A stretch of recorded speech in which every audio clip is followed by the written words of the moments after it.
WorththeWar. My name is Kimmy. The purpose of this channel is to prepare people to love well and avoid abuse. If you think we can do a better job with love and relationship than we're doing today, then you found the right place. Today we're in the third of a series called Love Does, and we're going to look at how conviction can be a game changer in us finding and keeping healthy love and relationship, and how it can be one of the main ways that we can stay safe from abuse of all kinds. One of the main things that we do here is we rethink the way we approach love and relationship, because the way we're doing it now really isn't working so well. So one of the first things that we can think about when it comes to conviction and how this fits into love and relationship is that it should be one of the main markers that we look for in a heart that we might want to consider building a relationship with. At first glance, you might think, where does conviction really even fit into this idea of love and relationship? But one of the main things we look for is the ability to trust somebody. We want to know that if we put our heart in someone's hands, that they're actually going to be able to hold it and it's going to matter to them. If we don't have a heart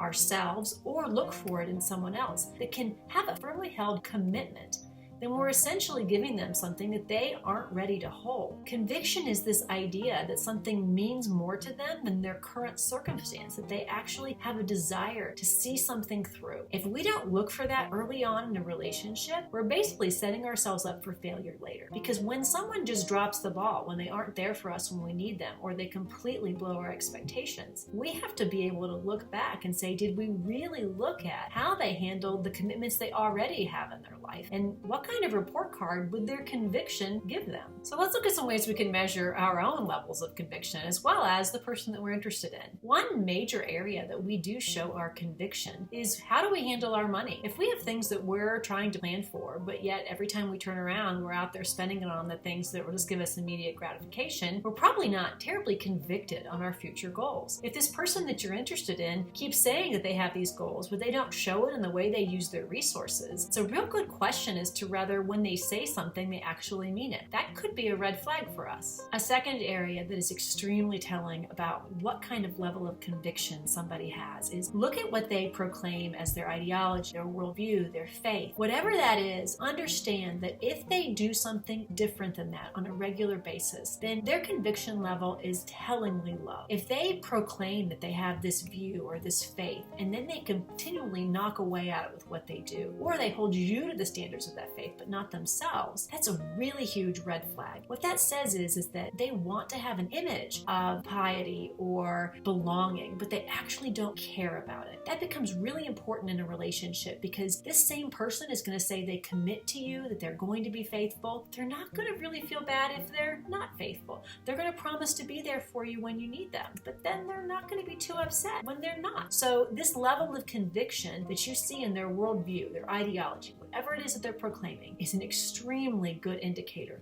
of the kind of conviction this person holds. I'm pretty sure we can all agree that honesty is a really important part of any healthy love and relationship. But in the beginning of a relationship, sometimes we actually will overlook little things, thinking that they're not that big of a deal. Actually could be a pretty big deal. So the third thing that we want to look for when it comes to conviction of character is how do they handle the truth?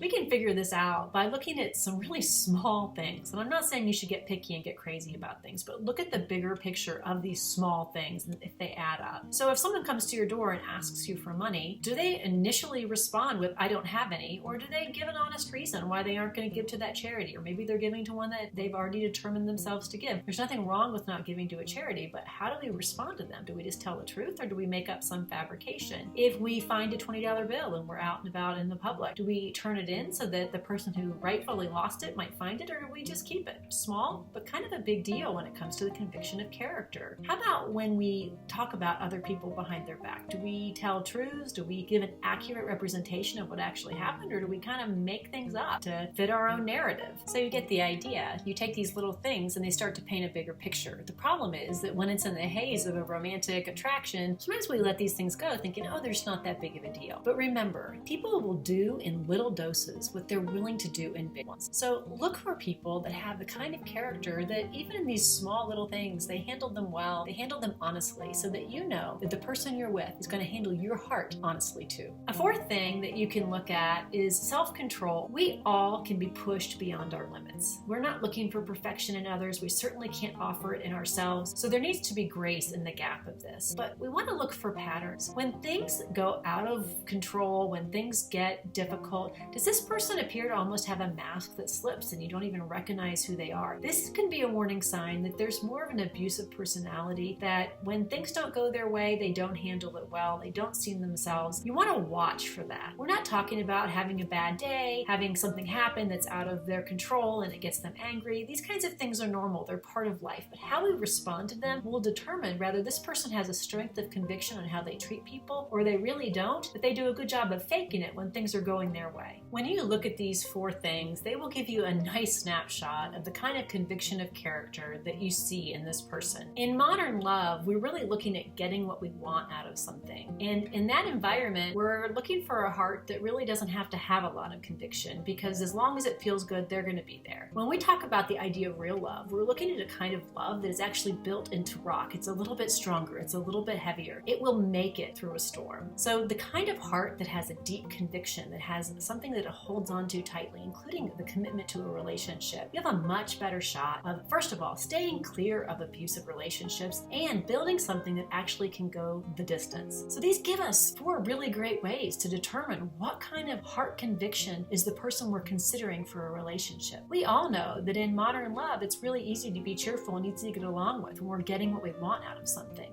With real love, we want to tap into something a little bit harder, a little bit more hardy, that we can handle the storms of life with. And conviction is one of the ways that we can do that. We don't have to look very far to hear messages that we really don't need stronger, healthier love relationships. We can just interchange them and have disposable ones to meet our needs along the way. But when we look at mental health statistics, rates of depression and suicide, intimate partner violence, domestic abuse, or just listen to a few people talk about the hopelessness with which they approach love and relationship, I think we can agree that there has to be a better path. And WorththeWar is determined to help find that. We are rethinking the way we approach love and relationship, but we can't do it alone. Hope you'll join our community. We are growing in number and our voice is getting louder, and we'd love to have you be a part of it. It means a lot to us. You have a great rest of your day.